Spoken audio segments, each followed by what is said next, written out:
12월 3일 금요일 저녁입니다. 오늘 하루도 이번 한 주도 정말 수고 많으셨습니다. 날마다 새로운 퇴근길 시사 맛집 신장식의 신장기업, 오늘도 문 활짝 열었습니다. 저는 주인장 신장식입니다. 아들 퇴직금 50억 곽상도, 고발 사주 의혹 손중성, 두 사람의 구속영장이 결국 모두 기각됐습니다. 두 사건 수사 동력을 잃은 건지, 앞으로 이 사건 어떻게 전개될 것인지 신장기업 김과장에서 살펴보겠습니다. 신장기업 김과장에서는요, 시행된 지 한 달 지난 스토킹 처벌법에 대해서도 알아보겠습니다. 정부가 다시 사적 모임 인원 제한을 강화했습니다. 자영업자들의 불만이 터져 나오고 있는데요. 참여연대 민생희망본부 김주호 팀장에게 자세한 이야기 들어보겠습니다. 매주 금요일 찾아오는 문화미식회, 이번 주는요, 국악계에서 젊은 명창으로 이미 유명한 소리꾼 이봉근 씨 초대했습니다.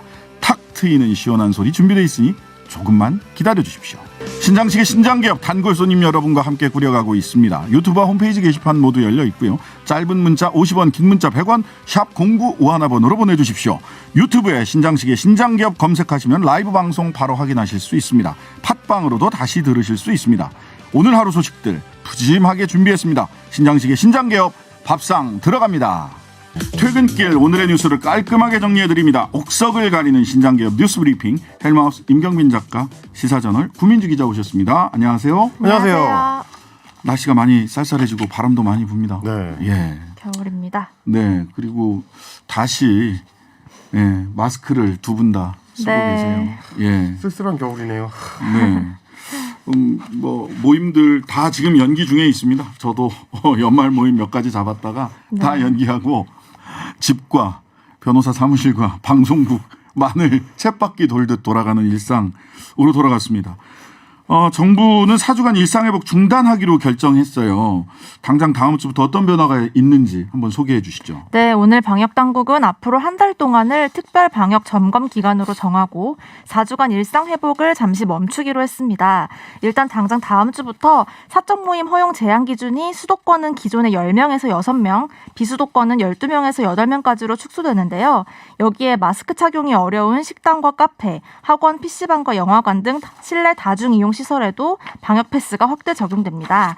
즉 접종 완료자와 48시간 이내 음성 확인자만 출입이 허용되는 것인데요. 다만 식당, 카페만큼은 끼니를 해결해야 하는 필수 시설인 만큼 제한 인원 내에서 미접종자 1명까지는 포함될 수 있겠고요.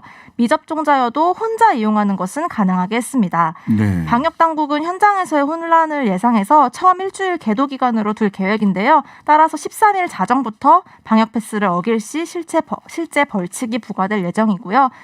만 12세에서 18세 청소년들의 경우 그동안 방역 패스 적용이 받지 않았는데 내년 2월 1일부터는 동일하게 적용이 될 예정입니다. 이게 이제 방역 패스 조치가 이번에 조금 눈에 띄는데요. 네. 방역 패스에 대해서는 종종 이제 현장에서도 좀 오해가 있는 게 단순히 이제 맞은 사람, 백신 접종을 한 사람만 걸러내서 보호하기 위한 조치가 아니고 실제로 방역 패스는 생활에 약간씩의 불편을 이제 줌으로써 적극적으로 접종에 참여하도록 유도하기 위한 게 진짜 목적입니다. 네네. 그렇기 때문에 이번에 이제 12세부터 18세 청소년들이 일단은 빠졌지만 2월부터 시행한다는 거는 그 기간까지 이제 2차 접종을 좀 원활하게 할 수 있도록 유도하기 위한 목적이 있다고 보시면 될 것 같고, 그래서 이제 기간을 그렇게 이제 설정한 걸 거고요. 지금 20%대에서 아직 그 청소년들의 접종 비율이 못 올라가고 있는데 이번 겨울에는 조금 접종을 서둘러서 이걸 좀 빨리 해결했으면 좋겠다라는 생각이 듭니다. 결국은 그 고령자들이나 기저질환자들의 위중증화를 어떻게 막을 거냐. 그다음에 청소년들이 실은 본인은 가볍게 앓고 지나가지만 청소년들이 이렇게 전파자가 될 수 있는, 슈퍼 전파자가 될 수 있는 가능성이 있고, 또 본인도 또 이렇게 위중증 될 수 있기 때문에 이 부분들을 우리 부모 세대들이 잘 챙겨보고 잘 판단을 해야 되지 않을까라는 생각이 듭니다. 이로 인해 가지고요, 소상공인들이 어려움이 다시 커질 수밖에 없는 것 같습니다. 사람들이 뭐 식당만의 문제가 아니라 저도 집과 사무실과 방송국만 왔다 갔다 하게 돼요. 쳇바퀴처럼. 제가 혹시 다른 사람에게 피해를 줄까 봐. 네. 그렇죠. 예. 이렇게 되면 이제 사실은 여행업이나 이런 데까지, 여행업, 숙박업 굉장히 큰 타격을 받을 수밖에 없거든요. 그러다 보니까 소상공인연합회에서 정부의 온전한 손실보상 촉구하는 입장을 냈죠. 네, 오늘 소상공인연합회는 논평을 냈는데요. 일상회복 방안이 시행된 지 한 달도 되지 않아 내려진 이번 방침으로 인해 소상공인들이 허탈감을 가지고 있다며 유감을 표명했고요. 그러면서 반드시 이에 상응하는 온전한 손실보상안이 패키지로 수립돼야 한다고 강조했습니다.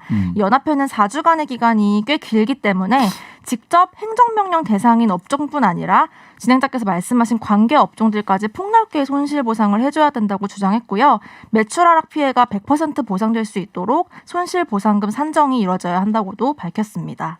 이번에야말로 좀 상식적인 협의가 이루어졌으면 좋겠어요. 지금 이제 소상공인협회에서 이야기하시는 것들이 지난 2년 동안 계속해서 나왔었던 논의들의 이제 반복이거든요. 네. 이게 단순히 이제 집합 금지 업종만이 문제가 아니고 주변 업종들, 그래서 말하자면 이제 고객을 상대하는 대부분의 업종들이 직간접적인 피해를 받게 되기 때문에 거기까지도 산정된 피해 보상책이 필요하다. 그리고 이 피해 보상책이 너무 오래 걸리면 안 되고 즉시 이루어질 수 있도록 미리 준비가 돼야 된다. 그리고 최대한 피해 보상액을 보수적으로 적극적으로 이제 그 편성을 해서 최대한 많이 해줄 수 있어야 이 현장 업장에서의 적극적인 이 협력을 끌어낼 수 있다. 이제 이런 거를 고려하면 사실 저희도 지금 이미 다 알고 있는 내용이거든요. 네. 이게 네. 정부가 좀 더 적극적으로 나서야 되는 이유이기도 한 겁니다. 네. 결국 그 돈 안 쓰고 국민들이 협조만을 기대하는 거는 저는 굉장히 난망하다 이런 생각이 듭니다. 그렇죠. 그게 초기에는 그럴 수 있는데요. 네. 이미 지금 2년 가까이 지금 코로나 사태로 인해서 자영업자들이 매우 힘들고 또 어떤 분들은 뭐 자영업자들 당신들만 국민이냐 왜 뭐 때만 되면 돈 달라고 하느냐 하는데 그냥 이게 자영업자들이 여기에 협조를 하지 않으면 또 이 코로나를 전체적으로 컨트롤하기 어려워지는 겁니다. 그렇습니다. 네. 그들의 생존권 그다음에 전체 우리 사회에서의 방역의 효율성 두 가지를 모두 고려한다고 하더라도 저는 여기에 쓰는 돈은 정부가 아끼지 말아야 된다라는 생각을 지울 수가 없습니다. 이 이야기는요. 이따 3부에서 참여연대 민생희망본부 김주호 팀장님과 한번 직접 이야기 나눠보겠습니다. 자, 드디어 결국은 울산을 가셨어요.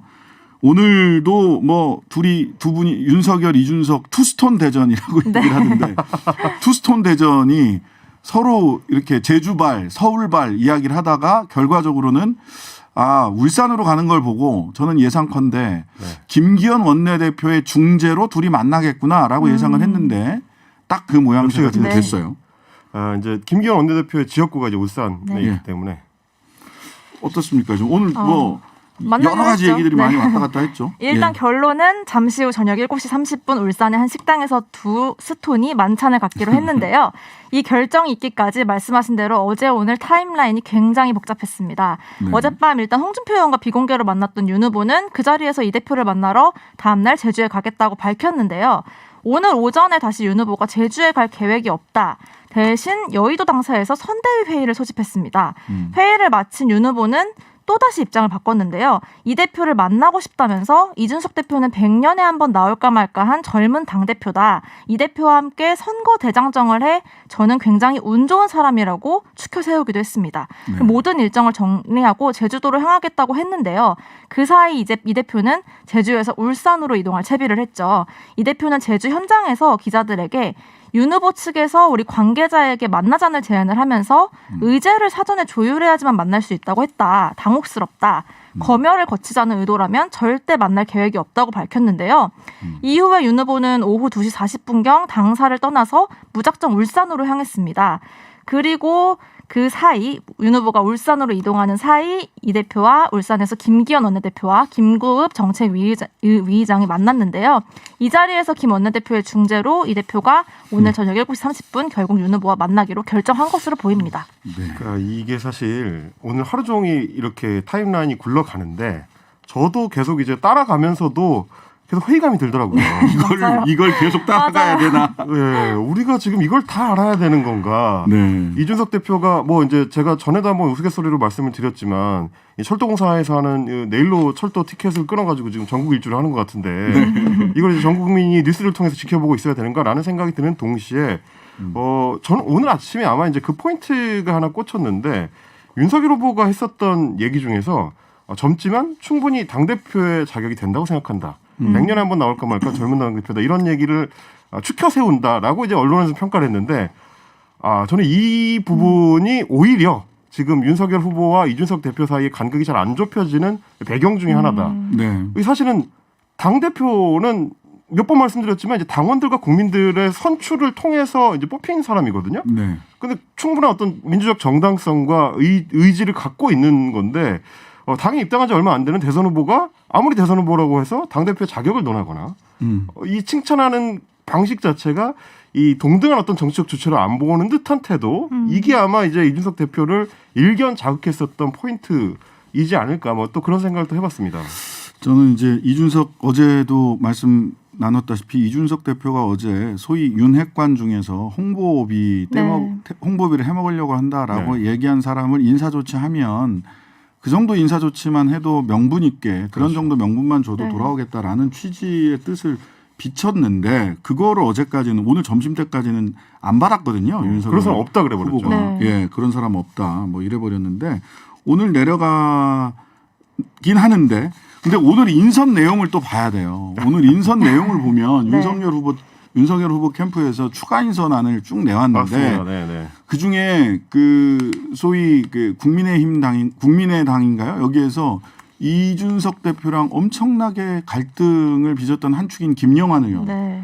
그 다음에 이준석 대표의 주요 지지층인 20, 30대 남성들이 엄청 싫어하는 그 게임 셧다운제 그렇죠. 도입했던 신의진 전 의원. 전 의원. 네. 이런 분들을 전면에 막 배치를 했어요. 그러니까 사실 그거를 이번 이 소위 말하는 준스턴 대전을 보실 때 투스톤 대전. 투스턴 대전을 보실 때 그 인사 맥락을 좀 같이 좀 살펴보셔야 되는. 지금 이제 짚어주신 것처럼 젊은 층에서 꺼려하는 사람들을 전면에 막 세웠어요. 서슴없이 내세우는 것도 굉장히 중요한 포인트고 또 하나는 뭐냐면 이준석 대표와 직접 견제 장치의 역할을 할 수 있는 인사들을 지금 전면 배치한다는 겁니다. 네, 그렇습니다. 이수정 교수도 그렇고 조수진 공보단장도 조수진 그래요. 공보단장도 그렇고 이제 이준석 대표 입장에서는 선대위 내에서 나의 역할을 제한하려고 하거나 혹은 견제하려고 하는 것 같은 인사들이 계속 되다 보니까 그러니까 이제 반발이 좀 셀 수밖에 없는 그다음에 거죠. 이제 이준석 대표는 20, 30대 남성인데 홍준표 후보를 어제 만나가지고 윤석열 후보가 홍준표 의원을 만나서 3시간 뭐 넘게 네. 사실은 무슨 다른 자리 하고 있는데 거기로 그냥 간 거더라고요. 네. 그 액션도 그 동선도 이준석 없이 2030을 끌어올 수 있는 방법을 모색한 거거든요. 그렇죠. 그 끝에 홍준표 의원을. 대표한테 가 있는 예. 2030의 민심만 당겨오면 예. 이준석이 없어도 된다라는 메시지가 될 수 있죠. 예. 근데 이제 홍 의원이 이준석부터 만나라. 그게 이렇게 선결 얘기를 조건이라고 했죠. 했죠. 예. 이준석부터 만나라. 결과적으로는 이게 어떻게 2030 지지자들이 어떻게 움직일지는 지켜봐야 되겠습니다만은 결과적으로 이 극적인 타결, 극적으로 선대위에 결합을 한다. 그러면 이제 지지층은 2030 소위 이대남들은 이걸 어떻게 평가할 거냐. 그래서 우리는 윤석열을 지지한다. 이렇게 갈 수 있을 거냐. 이건 조금 지켜봐야 된다. 다만 선대위에서 이준석 대표가 역할을 하기에는 이미 선대위에 인선하는 이준석의 손발을 붙들어 매고 있다라는 건 분명해 보입니다. 그렇습니다. 그래서 사실은 이준석 대표가 오늘 윤석열 후보와 만나서 어떤 타협점을 만들어내든 그래서 결국 이제 당에 복귀한다고 하더라도 과연 본래 처음에 기획했던 것처럼 대선 캠페인을 자기가 주도해서 이제 끌고 갈 수 있을 것이냐 이건 굉장히 회의적이고 네. 또 하나는 이 전반적인 과정을 봤을 때 저는 너무 국민들 입장에서 봤을 때 안타까운 거는 이준석 대표의 행보의 목적이 그럼 어디에 있느냐를 찾기가 좀 어려운 건데 특히 오늘 두 사람이 주고받은 이 티키타카는 마치 제가 봤을 때는 당 밖에 있는 다른 대선 후보와 윤석열 후보가 단일화 과정을 거치는 것 같은 그런 인상을 받거든요. 근데 이런 것까지 전반적으로 봤을 때 과연 이제 이준석 대표가 원하는 것을 얻을 수 있을지 잠시 후에 저녁 식사 이후에 나오는 메시지를 좀 볼 필요가 있을 것 같습니다. 네. 오늘 또 국민의힘 선대위 인선안에는 사전 접촉도 하는 엉뚱한 사람이 영입 인재로 발표됐다 해서 저도 얼마 전에 이 자리에 모시고 네. 이야기 들었던 종부세 관련해서 말씀드렸던 나라살림연구소 이상민 수석연구위원 이렇게 딱 그 직책까지 써가지고 나왔더라고요. 깜짝 놀라셨겠어요. 놀랬죠. 이분이 하고 페이스북 밑에 헐 이렇게 달아놓고 했는데 동명이인이었다면서요? 네, 결국에는 그 선대위 내 경제사회위원장으로 이상민 나라살림연구소 수석연구위원이 영입됐다고 발표가 됐는데 결국엔 동명이인이 이상민 변호사를 그 자리에 인선한 것인데 현재 직책을 표기하는 과정에서 실수가 있었다고 선대위 측은 해명했습니다. 네, 이상민 그 연구위원만 굉장히 그 댓글이 네, 뭐 접촉한 적도 없다고 하니까요. 페이스북에 댓글이 풍년이었습니다. 그래서 이상민 연구위원 고생하셨고요. 나중에 또 저희 경제 문제 현안 있을 때 꼭 모시겠습니다. 나와주세요. 그리고 기본적으로 이제 이상민 연구위원 같은 경우는 이제 재정 정책을 수립하는 데 있어서 굉장히 좀 적극적인 네. 확장 재정 정책, 확장 재정을 펴는 쪽에 서 있거든요. 그러면 윤석열 후보 캠프의 입장하고 안 정반대라서 그게 좀 의아했던 거죠. 맞아요. 이게 다른 사람들 봤을 때는. 여튼 그랬습니다. 자, 이재명 후보 민주당 인재영입 미루했던 조동현 공동상임위원장이 결국은 사퇴를 했고 사퇴 의사를 밝혔고 선대위에서는 송영길 대표가 사임 의사를 수용한다 이런 얘기가 있었어요. 예, 어떤 이야기를 하면서 사임하셨나요? 네, 조동현 위원장은 임명 사흘 만에 오늘 결국 물러나게 됐는데요. 사생활 논란이 커지고 급기야 자신의 자녀들의 신상까지 공개가 되자 이에 상당히 부담을 느끼고 사퇴를 결정한 것으로 보입니다. 어제 SNS 글에서도 이 의중이 나타났는데요. 제가 짊어지고 갈 테니 죄 없는 가족들은 그만 힘들게 해달라라고 적었고요. 안녕히 계시라라고 끝을 맺었습니다. 오늘 아침 송영길 대표에게 전화해서 사퇴 의사를 밝힌 것으로 전해지고요. 조 위원장의 영입을 주도한 것으로 알려진 송영길 대표는 주말에 조 위원장과 만나 대화를 나눠보고 최종 판단할 예정이라고 말했지만 이재명 후보는 사실 뭐 오늘 송 위원장의 사퇴 소식에 저와 함께 하려다가 본인과 가족들이 큰 상처를 받아 안타깝고 미안하다. 더 이상 조 위원장과 가족에게 아픔이나 상처가 되는 일이 없도록 배려해 주길 부탁드린다라며 사실상 사의를 받아들였습니다. 네. 이재명 후보 그리고 이제 모든 책임은 후보인 저한테 있다라고 네. 이제 밝힌 걸로 사실은 매저지가 되는 양상인 것 같고요.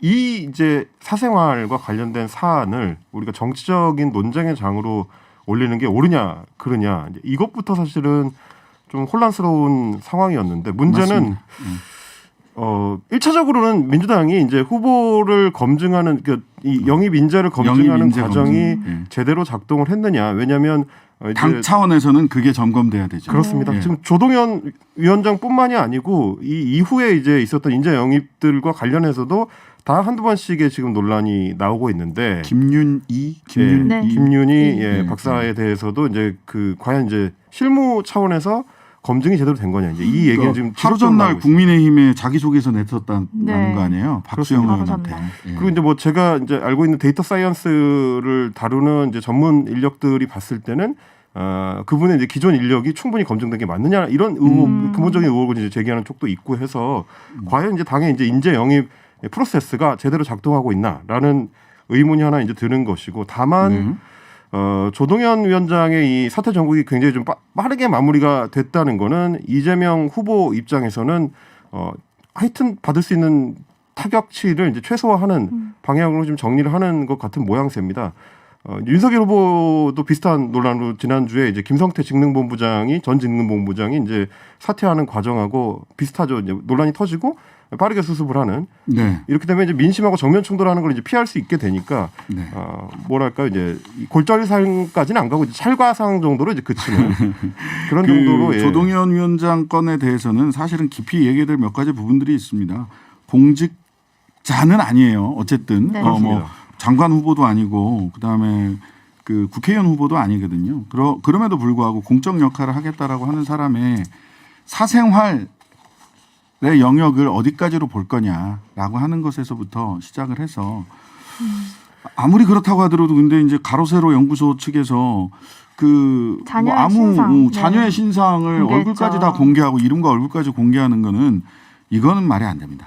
이거는 검증을 빙자한 폭력이라고 생각을 하고요. 관음증이에요. 관음증. 네. 관음증을 자극하는 겁니다. 바로 그겁니다. 바로 그거죠. 그러니까 지금 사실은 어떻게 보면 국민들 입장에서는 애초에 궁금하지도 않은 정보거든요. 네. 네. 근데 이제 억지로 지금 그거를 우리 눈 앞에 펼쳐놓고 보여주고 있는 건데 최근에는 알고 싶지 않은 정보가 너무 많아요. 맞습니다. 그러니까요. 이게 이제 10년 전에 이혼과 관련된 상황들을 전 국민한테 이런 식으로 폭력적으로 생중계를 하면서 네. 당사자한테는 씻을 수 없는 상처를 주는 걸 과연 이걸 이제 일종의 보도 행위라고 자신들은 주장을 하는데 관음증 자극이라니까요. 그러니까요. 플릭스 올리기 위한 맞습니다. 관음증 자극이고 이 경우 저는 이 아이들 그 자녀들 같은 경우는 실제로는 사실적 시에 의한 명예훼손의 소지도 있는 게 아닌가. 그다음에 프라이버시를 침해했기 때문에 민사상 손해배상은 충분히 받을 수 있을 거라고 생각이 돼요. 네. 자기 뜻과 달리 무슨 범죄자도 아닌데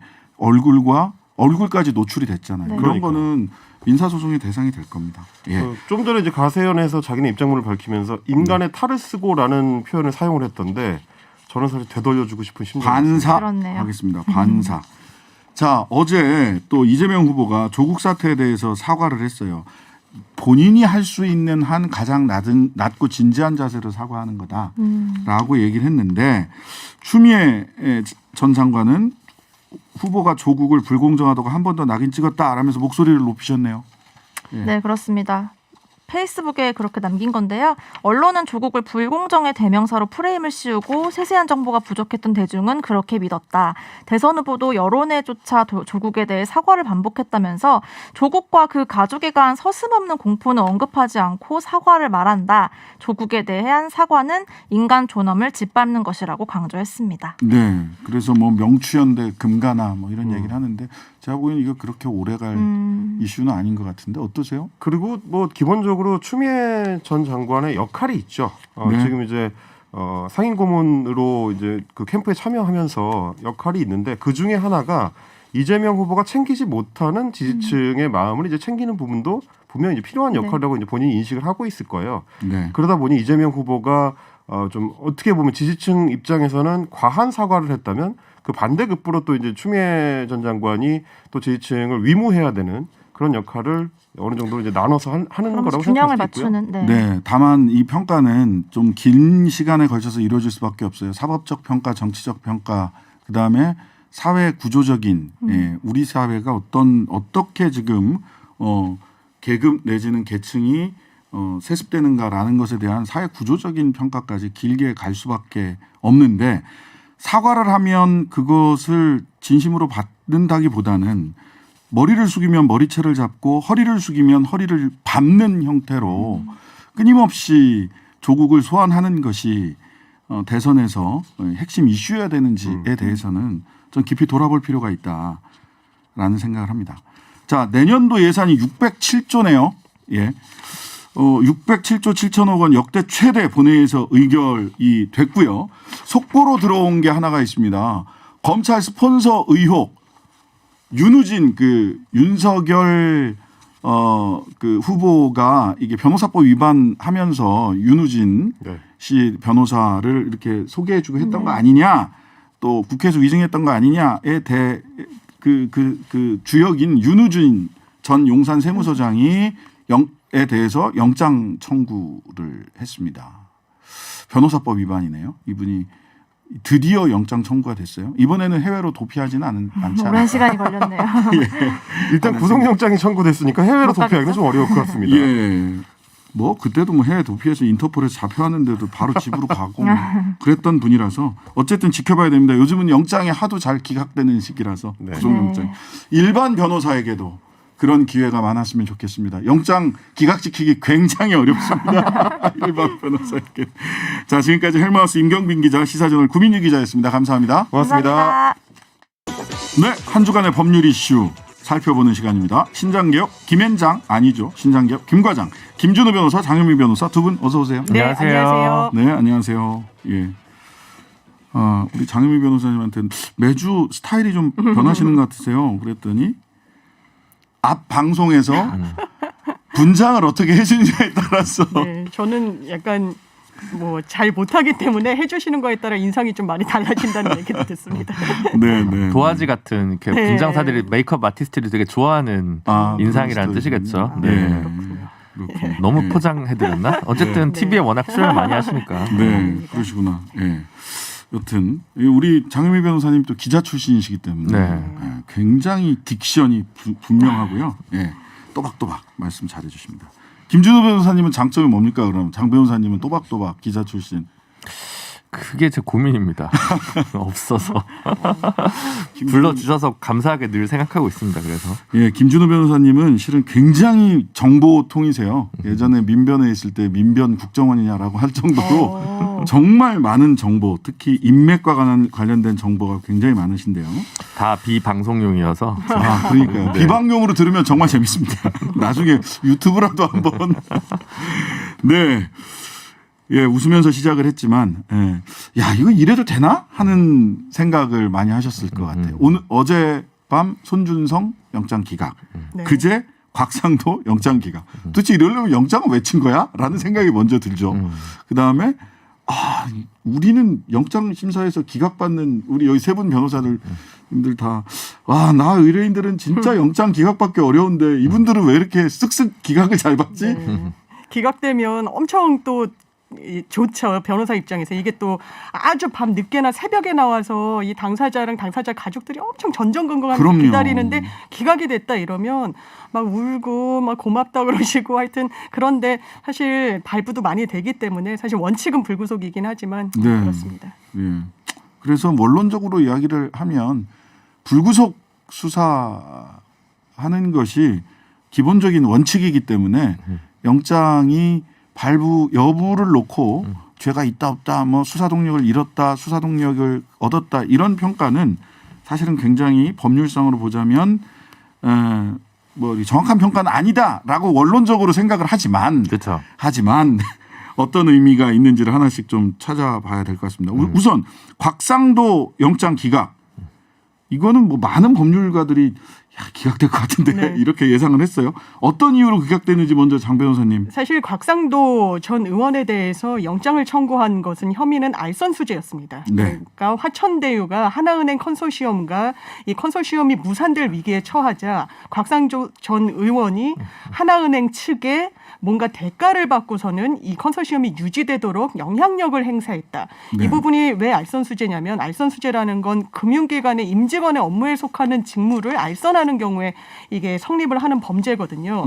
그렇다면 뭔가 금융기관의 압력을 행한 부분과 관련해서 이 법률을 의율한 건데 문제는 이 현직 최근까지도 의원 신분이었기 때문에 도주 우려는 좀 낮다고 법원도 봤겠죠. 그리고 증거인멸과 관련해서 이 사건은 이 아들을 통해서 50억 원을 받았다는 것. 실질적으로는 뭐 세금을 떼고 25억이라고 하는데 그 부분은 명징하게 남아있고 이른바 말하는 정영학 녹취록에서도 화천대유 그 일당이 곽상도 의원은 아들에게 배당하는 형식으로 좀 뭔가를 챙겨주자라고 이야기를 한 부분이 있었습니다. 그렇다면 이 부분을 열외로 하고 뭔가 범죄의 상당성, 그러니까 구속영장이 발부되기 위해선 도주 우려랑 증거인멸의 우려 외에 어쨌든 범죄도 상당히 성립한다는 법원의 심증을 굳혀줘야 되는데 이 부분에서 법원이 이건 상당히 다툼이 있는 것 같다. 알선수재 맞냐? 알선수재 했다면 그 알선의 상대방은 누구냐라고 이 실질심사 과정 중에서도 뭐 질문을 했다는데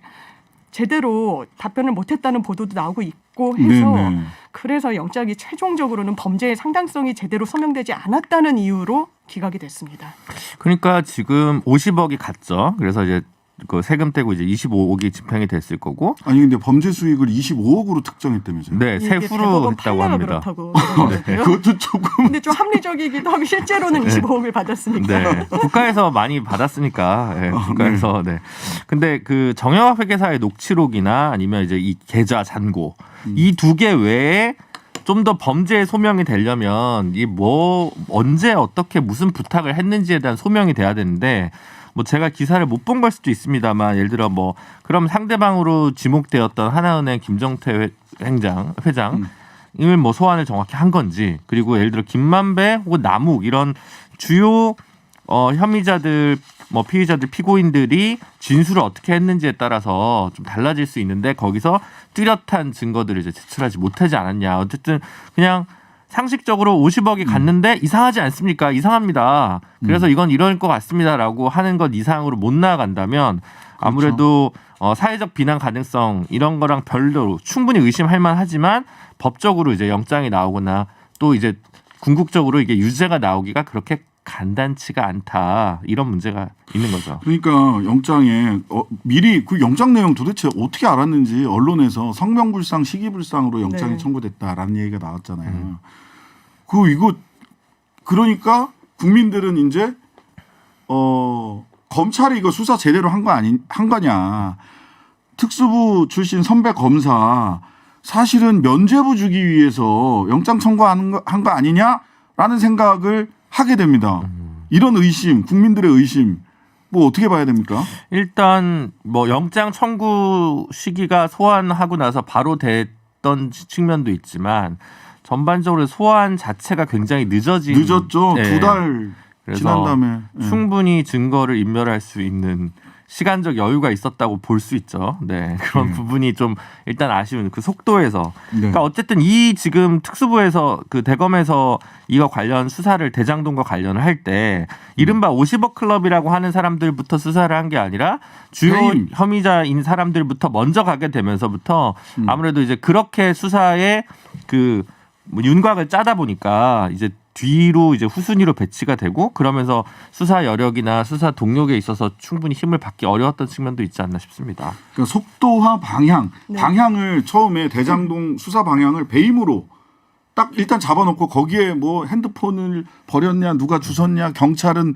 확보를 했는데 왜 검찰은 네. 확보를 못하냐, 뭐 이런 등등의 배임의 방향으로 가다 보니까 이쪽 뇌물 수사, 뇌물죄나 또 이 소위 50억 클럽 수사는 속도도 방향도 안 맞았다. 그러니까 좀 많이 안타깝죠. 네. 그리고 지금 말씀하신 것처럼 알선 수재가 범죄가 성립하려면 알선이란 건 A와 B를 특정해야지. 사실상 네. 그 거강꾼 노릇을 했다라는 건데 네네. 그렇다면 A, 뭐 화천대유의 그 김만배 그리고 뭐 남욱 등등 그렇다면 하나은행에 누구를 접촉했는지 사실 김정태 회장은 뭐 일면식도 없다 끊임없이 부인을 했고 그렇다면 검찰이 하나은행 관계자들을 아주 샅샅이 조사를 했어야죠. 근데 그 부분이 사실 수사에서 공백으로 남았다는 언론의 지적들이 나오고 있어서 이게 과연 검찰이 수사 의지가 있느냐라는 또 물음표도 달리고 있는 상황인 것 같습니다. 그러니까요. 결국 그 성명불상, 시기불상의 그 영장 때문에 국민들만 울상입니다.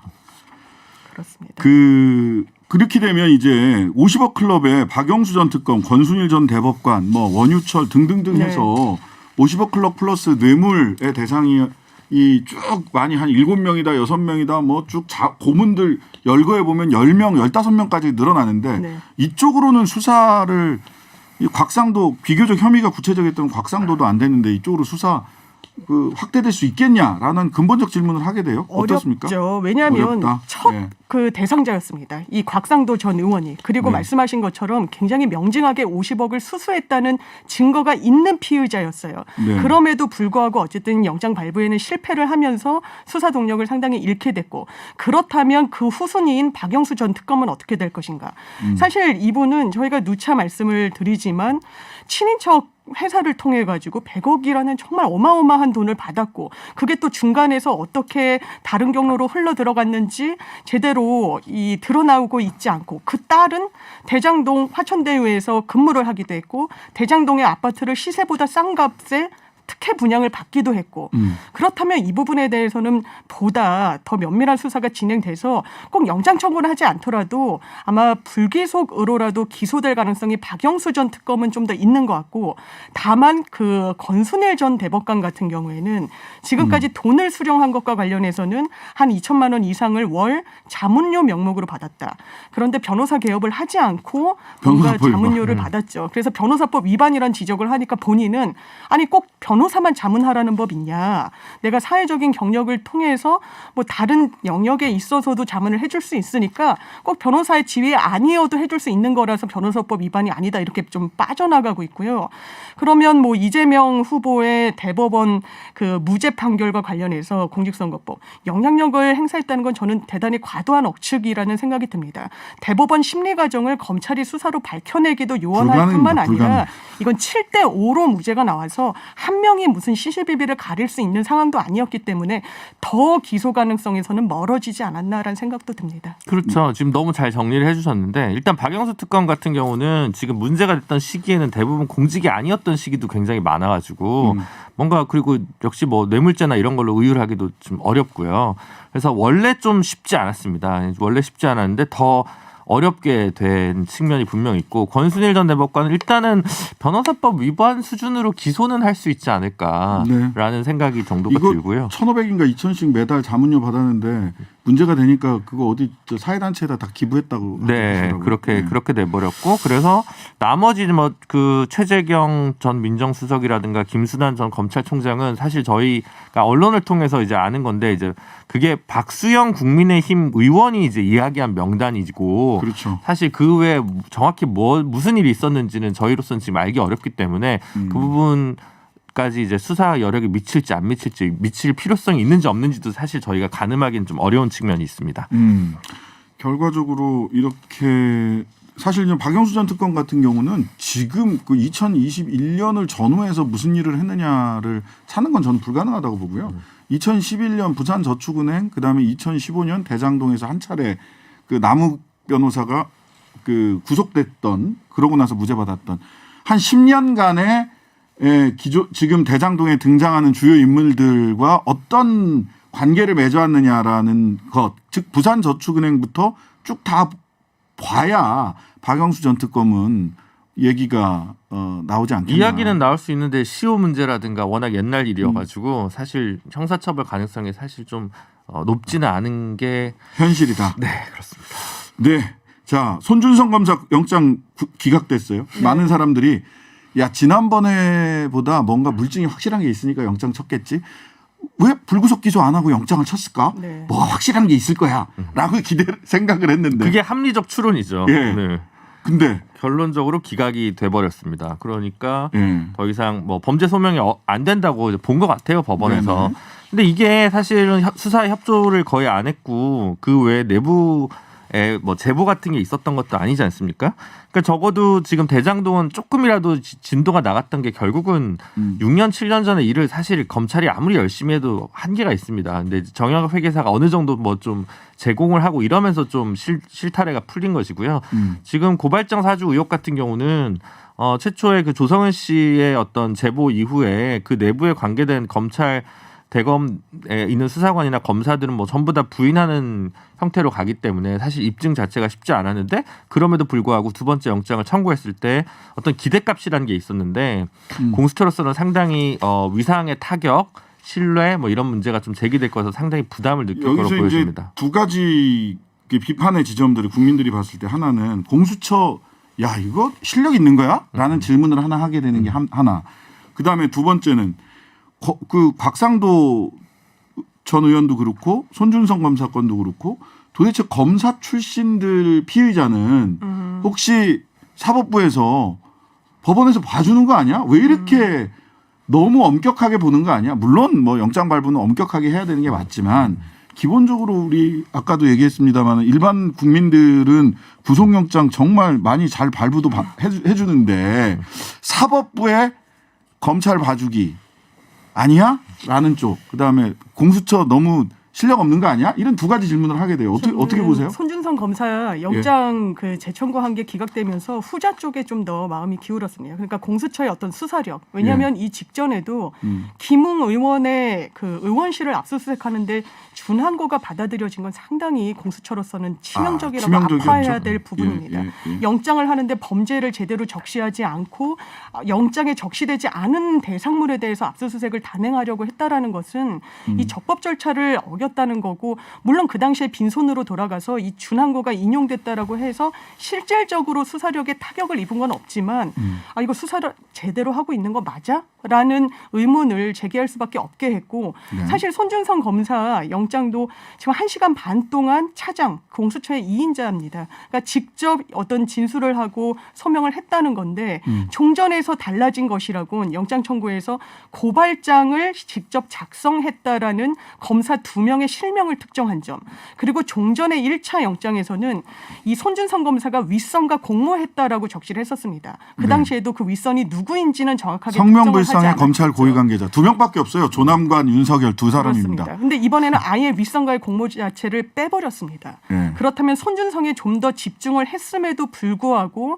영장이 기각됐다는 건 이건 청구하지 않아도 되는 영장을 청구해서 다시 한번 체면을 구겼다 이렇게밖에 생각할 수 없을 저는 것 뭐 같습니다. 법원 비판할 건 아니라고 생각하고 공수처의 역량 미흡이나 경험 부족은 분명한데 네. 그거보다는 사실은 뭐 곽상도 의원도 마찬가지고 손준성 검사도 마찬가지인데 이제 검사들의 방어력 대단합니다. 방어력이 좋은 거라서 이게 그런 면에서 좀 어려운 싸움이었다. 이제 방패가 꽤 셌다. 이런 부분을 좀 지적할 수 있죠. 수사 절차 과정에서의 위법성 문제를 캐치하는 능력이라든지 아니면 이제 그닥 두려워하지 않고 묵비를 행사할 수 있는 과단성이라든지 뭐 이런 것들이 결국은 이런 결과로 좀 굉장히 좋은 이어지지 않나 말로 싶습니다. 과단성. 네. 전문용어로 뻔뻔함. 맞죠? 과단성이라고 얘기를 하시는 우리 또 웬만한 사람들은 사실 그런 정도 정황 증거나 그런 정도 진술이 나오면은요 고개 푹 숙이고 다 얘기하게 돼 있거든요. 인권위에 네. 문제 제기하고 이러진 못하죠. 네, 보통의 근데 피의자들은. 오 검사들은 역시 그러니까 창은 무디고 방패는 세다. 과단성이 있었다. 방패는 과단성 있고 창은 무뎠다. 이 공수처 어떻게 해야 됩니까? 막 해체해라 뭐 이런 얘기들 댓글로 막 올라와요. 지금 뭐 해체할 문제는 아닌 것 같고요. 네, 그건 아니죠. 저는 인력을 진짜 충분하게 네. 검찰에서도 갈 수 있는 매력 있는 조직으로 거듭나야 된다고 보고 예. 정말 충원이 절실하다. 아무리 뭐 경험이 없고 그런 부분도 있겠지만 너무 인력이 없도록 이 발족이 됐기 때문에 아마 검찰에서 정말 정치권에 많은 입김을 이제 한 것으로 알고 있고 뭔가 거듭나야 될 조직의 어떤 개편이 필요한 것 같습니다. 예, 일단 지원을 좀 많이 해줘야 될 것 같아요. 인력 22명인가요? 검사? 너무 적습니다. 그거 갖고 그 수사 제대로 하기 어렵습니다. 사실은. 이 저기 지방 지청 수준이잖아요. 네, 지금 사실 들어오는 각종 고발장 뭐 몇천 개라고도 얘기 나오던데 그거 다 들여보는데도 그냥 매일매일이 갈 겁니다. 아마 그래서 집중력 있게 수사력을 발휘하기가 좀 어려운 조건인 건 분명해 보입니다. 네, 어쨌든 검사들 대단합니다. 그 윤석열 선대위 캠프 인사들도 보면은요. 권성동, 권영세, 원희룡, 김재원, 정점식, 박형수, 유상범, 김경진, 김용남, 김도읍 그리고 윤석열 후보까지 전부 다 검사 출신입니다. 대단합니다. 씁쓸합니다. 검사를 했어야 되는군요. 자, 다음은 스토킹 처벌법 관련돼서 이게 실시된 지 올해 지금- 실시됐죠. 올해 예, 한 달 10월부터. 한 달 됐죠. 한 달 네. 좀 넘겼는데 네. 근데 이게 뭐 스토킹 사건이 줄어들었다라는 것보다는 교묘해졌다라는 평가가 맞습니다. 더 많이 나오고 있어요. 자, 특히 지난달 19일 서울 중구에서 있었던 30대 여성 살해 사건.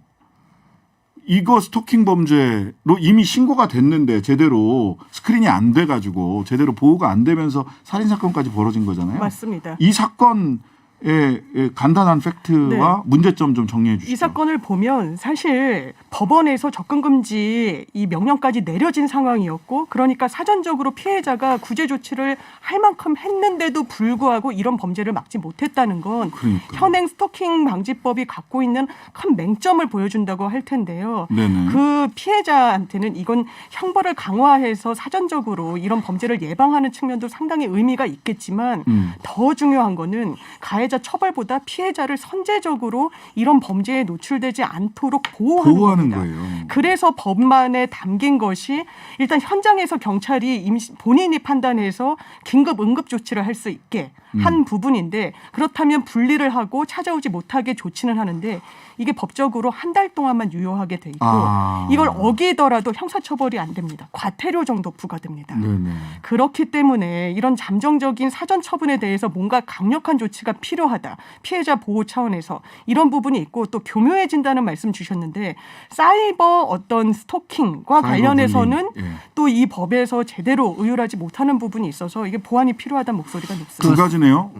그 스토킹 방지법이 보호하는 스토킹의 범위가 도대체 어디서부터 어디까지냐 처벌 내지는 보호해야 되는 그런 게 있고 그 다음에 보호를 위한 실질적인 그 스토킹 차단 조치가 실효성이 있느냐 이런 부분인 것 같습니다. 그 중에서도 이제 꼭 이제 뭐 기간을 늘리거나 뭐 일선 경찰관의 권한을 확대하거나 이런 법 개정 사항도 있겠지만 네. 실제로 이제 현장에 출동할 수 있는 뭐 경찰 인력의 문제라든가 인력 충원의 그다음 문제. 이번에도 뭐 스마트워치를 갖다가 제공을 했는데 엉뚱한데 뭐 출동했다 뭐 이런 이게 GPS 거 기반이 있었어요. 아니라 통신소 기반으로 네. 전화 통신소 기반 그거 아시잖아요. 그 몇백 미터 사이에 삼각 측량해가지고 대충 어디 있을 거야 이렇게 하는 거다 하는 건데. 네. 그러니까 정말 옛날 기계를 지금 제공하고 있다라고 하는 문제고 이게 말이 안 되잖아요. 네. 여기서 그 택시 부르면은 바로 문 앞에까지 오는 GPS 기술이 있는데 그렇죠. 왜 그런 기술을 적용을 안 하냐. 그러니까요. 납득이 안 가더라고요. 유족들이 차라리 휴대전화 SOS 기능이 더 도움이 됐다라고 아, 그러니까요. 얘기하는 거 아니겠습니까? 그래서 이 제도적 운영, 그러니까 운영의 문제, 그러니까 운영의 묘라고 얘기해야 될까요? 그런 문제에서 아직 더 정비를 하는 게 오히려 더 당장의 급선무가 아닐까라는 생각이 들고, 그러니까 지금 사실 경찰이 좀 부족하기도 합니다. 자, 현장에서. 법 개정도 필요하지만 당장은 운영의 문제, 진짜 스마트워치라도 제대로 지급을 하든지 아니면은 핸드폰 그 버튼 하나 누르면 바로 자기한테 자기를 보호해줘야 될 사람이 직접 전화 받고 차라리 이렇게라도 알람이라도 뜨고 하면 이게 더 낫지 않을까 하는 생각이 진짜 절로 그리고 들더라고요. 뭐 일부 제도가 실시되고 있지만 보호 명령 받은 이런 분들이 좀 주거를 일정 기간 좀 옮길 수 있도록 제공하는 이제 이런 문제들이 있는 거죠. 계속 찾아오면 사실 답이 없거든요. 이게 쉽지가 네. 않아서. 자, 스토킹 처벌법 아직 개선해야 될 점이 무척 많습니다. 제도적 대안을 국회에서도 빠르게 만들어주기를 기대하겠습니다. 자, 신장기업 김과장 김준호 변호사, 장현미 변호사였습니다. 감사합니다. 네, 감사합니다. 고맙습니다. 지난 11월 14일 전라남도 담양군에서 발달 장애인 자녀와 노모를 부양하던 40대 남성이 두 가족을 살해하고 스스로 목숨을 끊었습니다. 지난 6월 전라남도 화순군의 한 장애인 거주시설에서 청소년 발달 장애인 김윤호 씨가 온몸에 멍이 든 채 사망했습니다. 학대가 의심되는 상황임에도 김 씨의 사망 원인은 제대로 규명되지 않았습니다. 최근 SBS 그것이 알고 싶다에서 사건이 뒤늦게 재조명되었습니다. 발달장애인과 그 가족의 사망 사건이 연일 끊이지 않자 발달장애인 부모들은 스부파, 스트리트 부모 파이터를 자처하며 여의도 이룸센터 앞에서 지난 11월 25일 단식 농성에 들어갔습니다. 발달장애인 24시간 활동 지원 체계를 만들어 달라는 것입니다. 발달장애인 부모연대 김유선 광주 지부장은 말합니다. 죽고 싶을 만큼 힘들다고 했는데 아무것도 해줄 것이 없어서 끝내 영영 이별하게 된 언니. 동료의 뜻하지 않은 죽음 앞에서도 우리는 서로를 보듬어가며 남겨진 자식들을 시설로 정신병원으로 보내야 했습니다. 그런데 이제는 더 이상 그러고 싶지 않습니다. 이제는 우리 자식들이 엄마만이 가득한 세상이 아닌 더 넓은 세상으로 나가야 합니다. 우리 사회는 언제까지 자식보다 딱 하루만 더 살고 싶다는 발달장애인 부모들의 피눈물 나는 소원을 모른 척할 수 있는 걸까요? 누군가의 사생활보다 누군가의 울산행보다 훨씬 더 중요한 자리는 스부파, 스트리트 부모 파이터들의 여의도 단식 농성장이 아닐까요? 단식 농성 9일째인 오늘은 유엔이 정한 국제 장애인의 날입니다. 오늘까지 스부파 단식 농성장을 찾은 대통령 후보는 심상정 후보 한 사람이었고 장애인 공약을 발표한 후보는 이재명 후보와 심상정 후보 둘뿐이었습니다. 신장식의 오늘이었습니다. 한 주간의 여론 동향 분석해보는 시간입니다. 리얼미터 배철호 수석 전문위원 나와주셨습니다. 안녕하세요. 네, 안녕하세요. 엄청난 자료를 지금 앞에 준비하고 계시는데 자료에 기반한 분석을 하고 있습니다. 네, 골든 크로스 됐다 안 됐다 이번 주다 다음 주다 어떻게 봐야 되십니까? 임박한 골든 크로스입니까? 이제 그 지난 월요일 이제 D-100일이라서 말 그대로 여론조사가 쏟아졌습니다. 쏟아졌는데 한 단어로 정리하자면 시계 제로. 시계 제로다. 보통 우리가 이제 오차 범위 안에 있는 경우를 업계용어로 붙어 있다라고 하거든요. 이건 그냥 붙어 있는 게 아니라 딱 붙었다. 딱 붙었다. 예. 그리고 이제 D-100 조사도 있지만 이제 어제 오늘 발표된 조사가 있는데요. 먼저 세 개 준비했어요. 채널 A 의뢰로 리서치가 27, 29 조사한 조사. 그 MBS가 29에서 1일. 그 갤럽이 30일에서 2일. 화수목. 이제 자세한 내용은 중앙여론조사심의위원회 홈페이지를 보시면 될 텐데요. 네. 먼저 아레나 리서치 조사 보면은 여기서 보면은 이재명 35.5, 35.5. 윤석열 34.6 나왔고요. MBS에서는 윤석열 34, 이재명 33, 안철수 심상정 4 나왔고요. 갤럽에서는 이재명 36, 윤석열 36. 아유, 뭐 이건 뭐 그냥 딱 붙었네. 딱 붙었어요. 저희들이 보통 보면은 요즘 많이 묻습니다. 대선 누가 될 거 아니야. 근데 1, 2%의 차이를 분석의 영역으로는 예측할 수가 없습니다. 네. 그건 신기 뭐 손바닥에 왕. 이 정도 써야지 가능한 거지 민간인들이 할 수는 없습니다. 네, 민간인들이 할 수도 없으면은 뭐 군인이 해야 되나요? 자, 근데 그러면 이렇게 딱 붙은 이유가 있잖아요. 이거를 보니까 각 후보 호감도 이번 대선을 뭐 비호감 대선이다라고 얘기할 정도로 호감도 떼지는 선택의 이유 이런 이유를 좀 따져봐야 딱 붙은 원인 그다음에 다음 주 어떻게 될지 예측할 수 있지 않을까요? 일단 보면은 그 윤석열 후보 같은 경우는 컨벤션 효과가 꺼져버렸는데 근데 조정은 올 거다라고 다들 봤어요. 문제는 조정은 오는데 네네. 그 조정의 이유가 뭐냐? 그러니까 조정의 길이와 크기가 뭐냐? 조정은 오는 겁니다. 왜냐하면 무작정 올라갈 수는 없거든요. 아, 그럼요. 예. 근데 조정의 이유가 양상이 아주 악성입니다. 양상이 악성이다. 예, 예. 왜냐하면 이제 후보 선출이 끝나면은 당연히 그 다음 스테이지는 뭐가 기다리고 있습니까? 선대위를 어떻게 구성할 거냐. 그렇죠. 누가 함께 하느냐. 영입 전쟁인데 이제 선대위에서도 파열음 정도가 아니라 아주 뭐 당대표가 가출을 해버리는. 투스톤 대전입니다. 투스톤. 근데 저도 오늘 그 질문을 받았어요. 이렇게 당대표와 후보가 갈등한 적이 사실 있습니다. 있었죠. 뭐냐 YS 이해찬 같은 경우는 대놓고 갈등했어요. 그때는 뭐 곰돌이 인형 화영식, 뭐 곰돌이 구타식도 했고요. 네. 그 당 현재 권력과 미래 권력의 충돌은 사실 있었고요. 노무현 정동영 후보 때도 있었습니다. 맞아요. 예. 근데 그때 정동영 후보가 노무현 대통령 엄청 들이받았어요. 또 당 대표와 여당 대표와 대통령이 또 치고받은 적도 있었습니다. 아, 네. 노태우 때 YS랑. 그랬죠. 그래서 마산 갔어요. 마산 가서 마산에서 낚시했어요. 그랬었죠. 근데 당 대표와 대선 후보가 충돌한 경우는 처음 봤습니다. 저도 87년 이후 이제 헌정사상 쭉 봤는데 이런 경우는 처음이에요. 이게 악성 조정 악성이죠. 원인이다. 일단 조정이란 게 자연스럽게 이제 빠지거나 이제 거품이 빠지면서 탄탄하게 굳히면서 이제 가는 건 괜찮은데 이거는 황당한 이유로 조정을 받았거든요. 이 네, 지지층들은 물론이고 이제 그 정권 교체해야 되지 않느냐라고 기대를 걸었던 층들도 도대체 이게 뭐냐. 이 끓기도 전에 넘친다. 끓기도 전에 넘친다. 이 선대위냐 인수위냐 이제 그런 말들이 안에서 나오거든요. 네네. 악성입니다. 네. 반면 이재명 후보가 그러니까 우상향 해가지고 우상향으로 자리를 잡았었죠. 네. 일단은 사제가 어느 정도 좀 통한 것 같습니다. 아. 사제 큰들. 그리고 지금 이제 2030 포함해서 이제 가출한 집토끼들을 대상으로 해서 네. 어쨌든 무슨 메시지를 전하려면은 미안하다, 잘못했다, 용서해다. 이 말부터서 마음의 마음을 좀 열어놓고 빗장을 열어놔야지 무슨 말해도 전달이 되거든요. 네네. 화가 있는 사람한테 나 이것도 할래, 저것도 할래, 이거 어때 이러면은 따박따박 말대꾸하는 것 같아요. 그렇죠. 맞습니다. 그랬을 때 어쨌든 지금 1년의 사과 랠리가 좀 마음의 빗장을 좀 열어진 것 같고 또 호남 방문 통해서 전통적 지지층들을 좀 결속시켰던 효과. 그런 역량에서 우상향으로 강하게 돌파하면서 둘이 딱 붙었던 그런 요인으로 좀 보여집니다. 자, 그러면은 악성 조정 국면을 맞은 윤석열 후보, 그 다음에 사죄로 마음의 문을 열게 하면서 집토끼들을 다시 끌어모으고 있는 이재명 후보.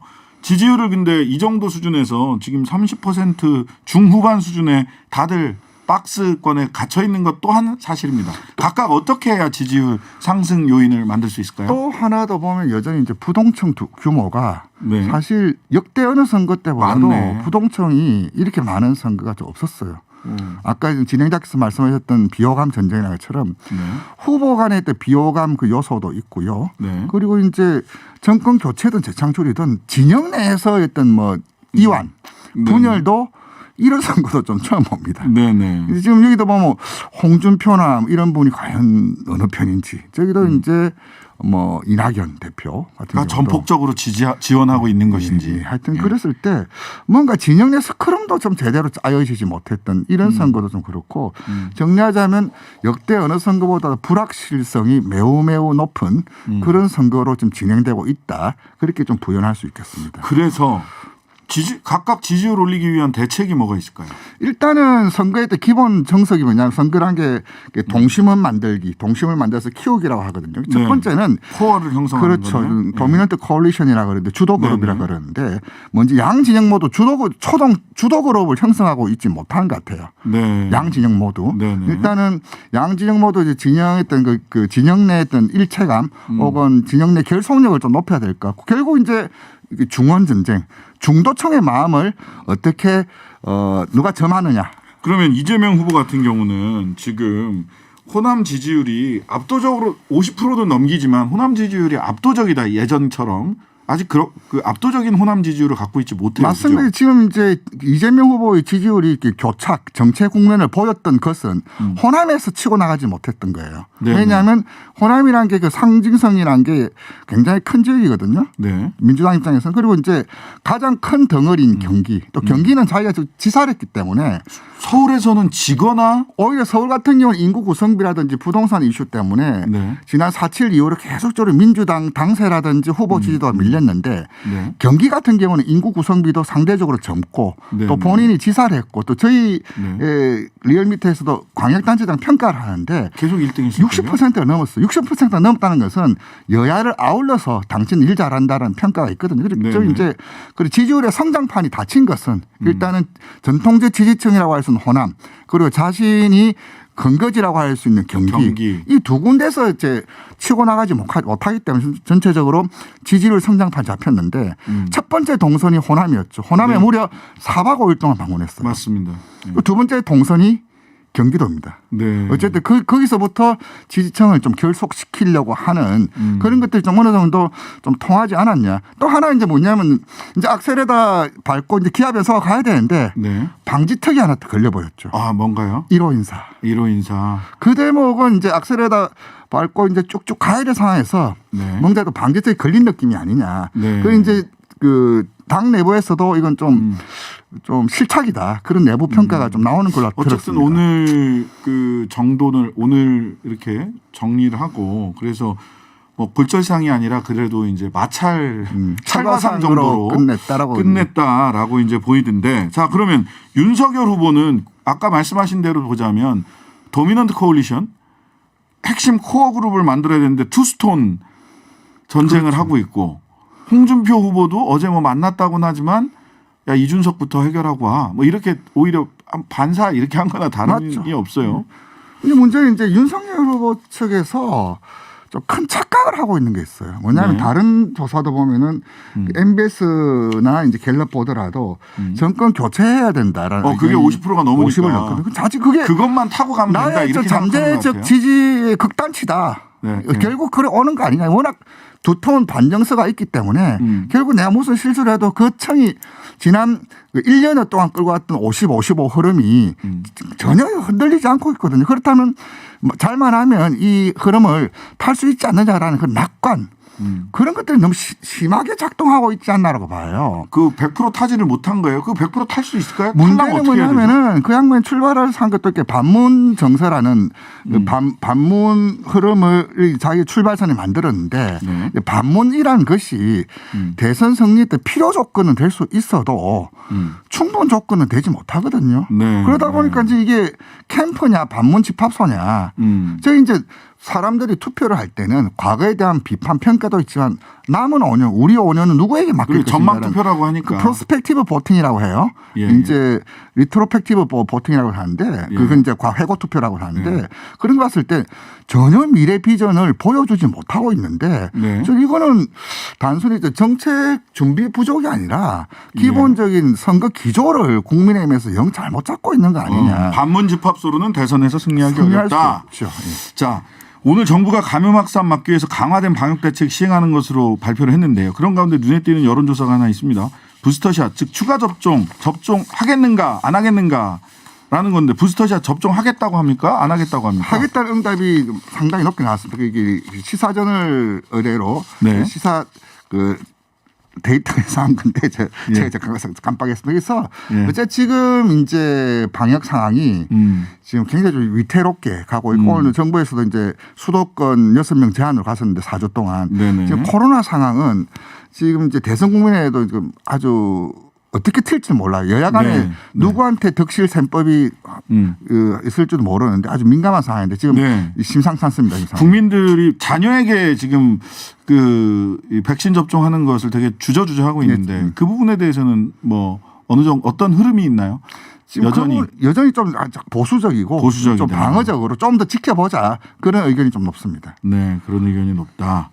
자, 크게 봤습니다. 반문 집합소로는 지지율을 더 상승시키기 어렵다라고 하는 윤석열 캠프에 대한 고언이 있었고요.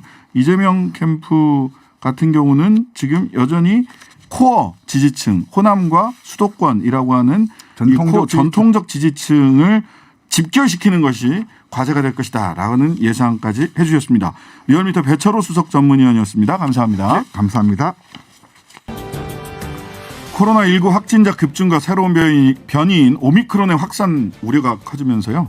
정부가 사적 모임 인원 제한을 강화하기로 했습니다. 6인 8인 이렇게 됐죠. 수도권 6인, 비수도권 8인. 다음 주부터 4주 동안 이렇게 수도권 최대 6인, 비수도권 최대 8명으로 줄어드는데요. 백신 패스, 방역 패스라고 하죠. 방역 패스도 전면적으로 확대 적용하기로 했고 청소년들 같은 경우는 내년 2월부터 확대 적용을 방역 패스합니다.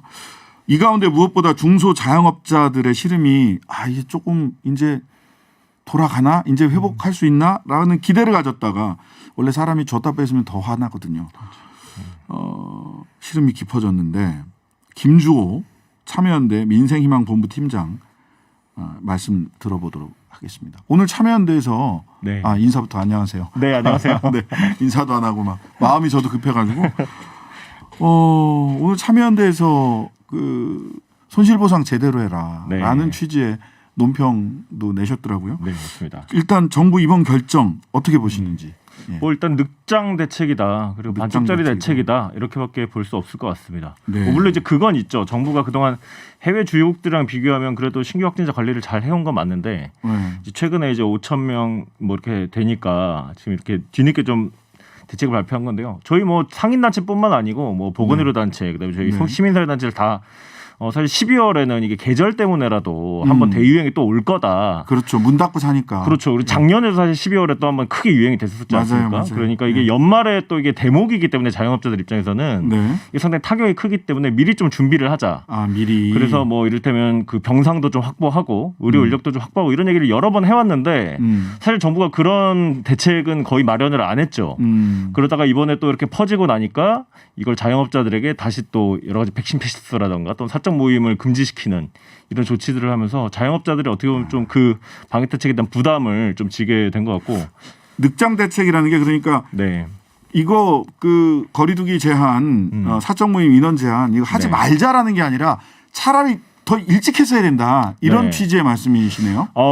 그거 이제 좀 단체마다 입장이 다르긴 한데 저희는 사실 뭐 최대한 좀 늦추되 어쨌든 손실보상이나 이런 것들을 좀 확실하게 하는 방향으로 하는 게 좋지 않겠냐. 왜냐하면 이게 업종마다 지금 상황이 다 너무 달라요. 업종마다 다르다. 네, 지금 너무 이제 피해가 크니까 이 집합금지나 이런 걸 안 하더라도 피해가 크니까 차라리 그냥 하고 손실보상을 달라라는 업종도 있고, 그 다음에 지금 뭐 그래도 이제 음식점이나 이런 데는 장사가 좀 되고 있는 상황이기 때문에 이런 데는 어떻게든 집합금지 좀 하지 말아달라. 이런 업종마다 워낙 차이가 크다 보니까 저희도 이제 거기에 대해서 빨리 하자, 늦게 하자 이런 걸 얘기하기는 어렵고, 다만 손실보상은 좀 확실하게 하자.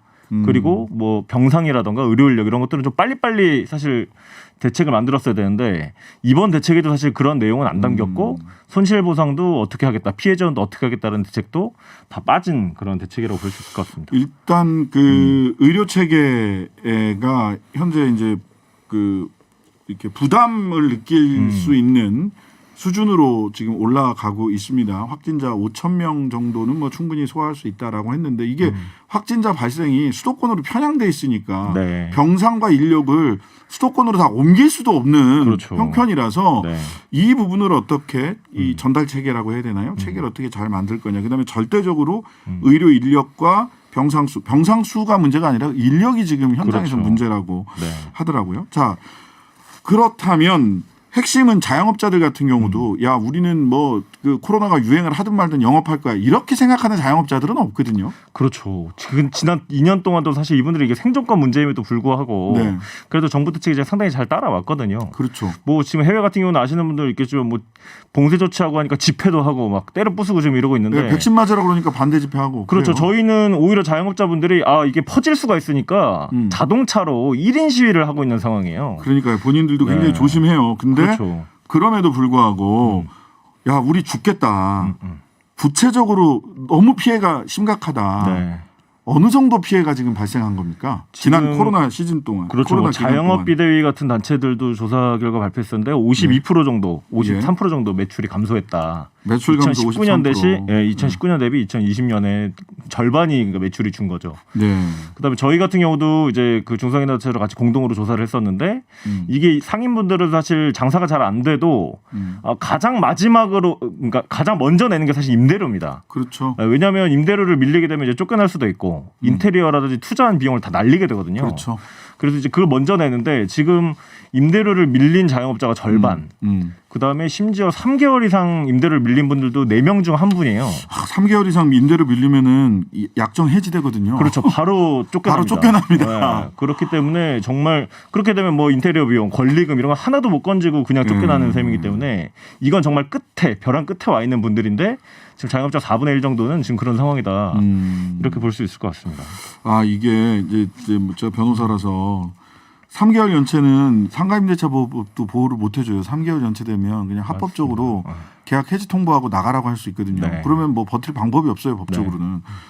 그러니까 2개월 연체까지는 어떻게 해도 3개월 연체는 임차인들은 절대 안 하려고 하는데 이게 이제 벌써 3개월 연체된 분이 4분의 1이다. 네. 그러면은 임대인이 쫓아내지 않고 있으니까 장사를 그 자리를 지키는 거지. 임대인이 그냥 작정하면 그냥 다 나가야 돼요. 그렇죠. 지금 그런 상황입니다. 정말 끝에 몰려 있다고 해도 다르지 않을 것 같습니다. 자, 그런데 그러면은 이제 실은 뭐 캐나다나 일본이나 소위 선진국들 같은 경우는 자영업자들한테 굉장히 많은 지원을 손실보상을 하고 있어요. 뭐 500만 원 매달 500 일본만 해도 뭐 대략 하루에 60만 원. 하루 60만 원 주고 뭐 이렇게 네. 준다. 500이다 1000이다 네. 월로 하면 하루 60만 원씩 주면 문 닫죠. 사실. 그렇죠. 그럴 수 사실, 있죠. 그렇죠. 사실 그 돈을 받고 이제 거기는 이제 무조건 집합금지 제한은 아니거든요. 네, 집합금지나 제한을 자발적으로 따라주면 네. 우리 60만 원 주겠다 이건데 네. 한국은 그게 아니었거든요. 집합금지나 제한 조치를 강제적으로 하는 거고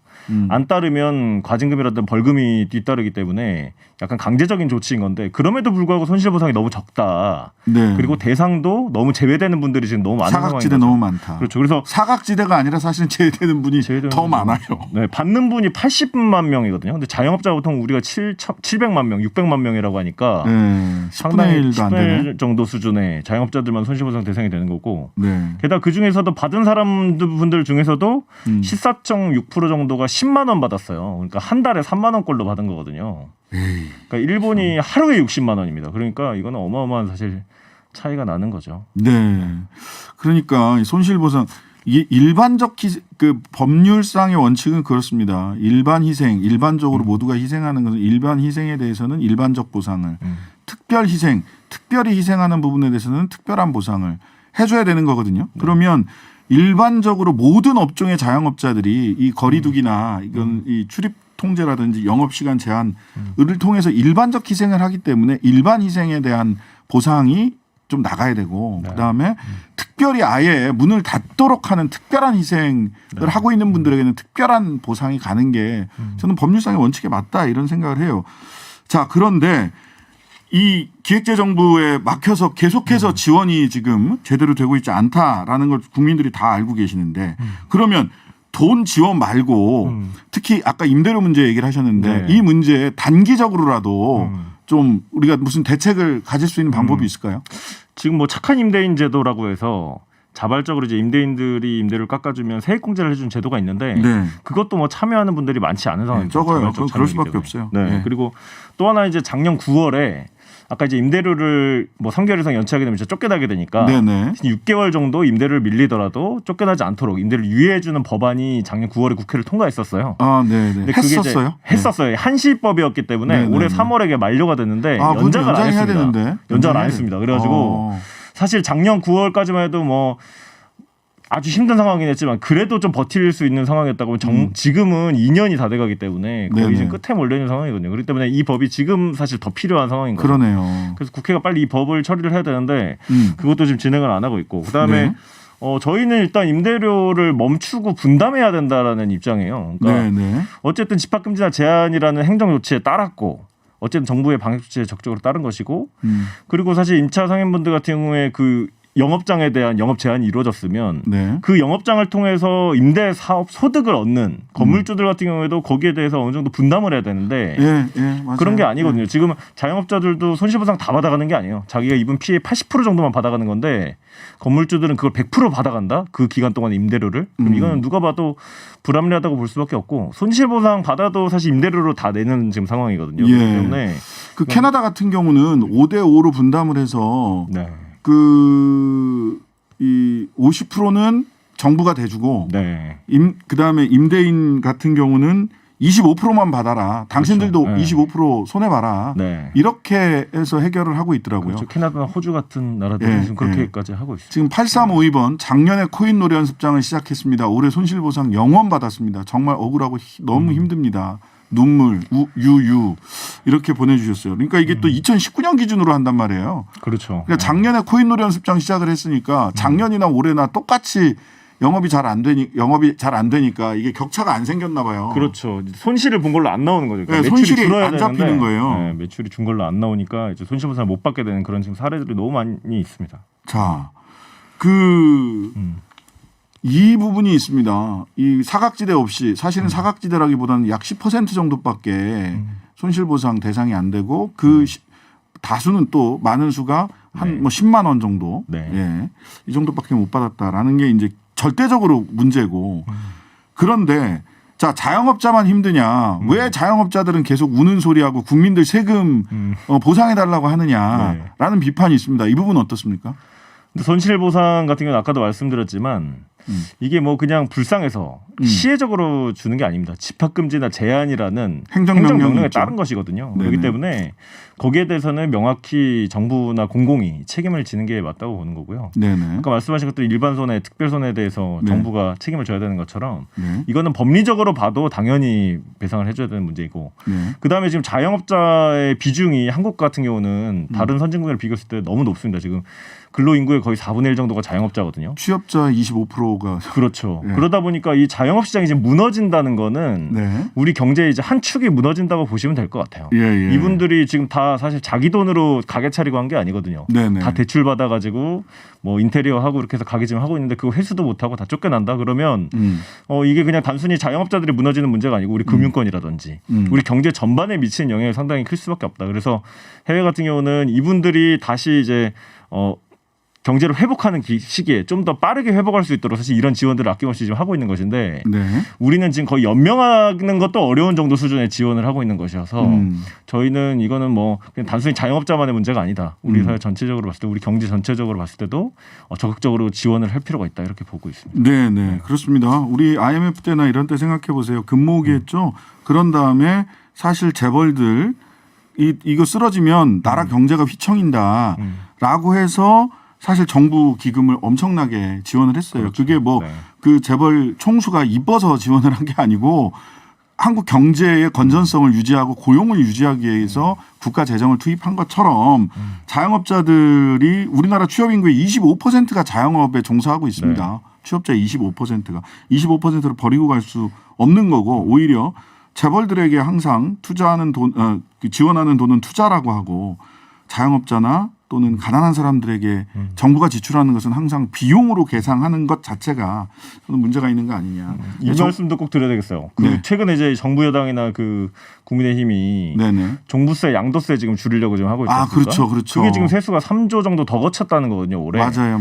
그 돈만 자영업자들한테 손실보상으로 지원하면 됩니다. 왜냐하면 어차피 종부세 대상자 지금 2%밖에 안 돼요. 예, 근데 지금 2%죠. 그렇죠. 근데 지금 25% 정도 되는 이 자영업자들에 대한 손실보상도 제대로 안 하면서 지금 그 세금 깎아주겠다. 이게 저희가 보기에는 너무 이 자영업자들을 사실상 버리고 있는 거 아닌가 이렇게밖에 볼 수 없을 것 같습니다. 자, 자영업자 버리지 맙시다. 우리 정부도 그렇고 우리 사회도 자영업자 버리면 취업인구 25%를 버리는 게 됩니다. 그래서 코로나 저는 뭐 사적 모임 제한 우리 국민들 다 따를 수 있을 거라고 생각을 합니다. 하지만 자영업자들에게 충분한 보상을 해서 뭐 락업을 할 수도 있는 거예요. 저는 그렇게 생각합니다. 네. 극단적으로. 그렇게 해서 빨리 이걸 극복할 수만 있다면 자, 우리가 그 취업자의 25% 취업 인구의 25%를 버리고 갈 수 없고요. 여기를 튼튼히 해야 한국 경제가 튼튼해진다라는 말씀을 다시 한번 저도 꼭 드리고 싶었습니다. 예, 감사합니다. 지금까지 참여연대 민생희망본부 김조 팀장님이셨습니다. 네, 감사합니다. 네, 감사합니다.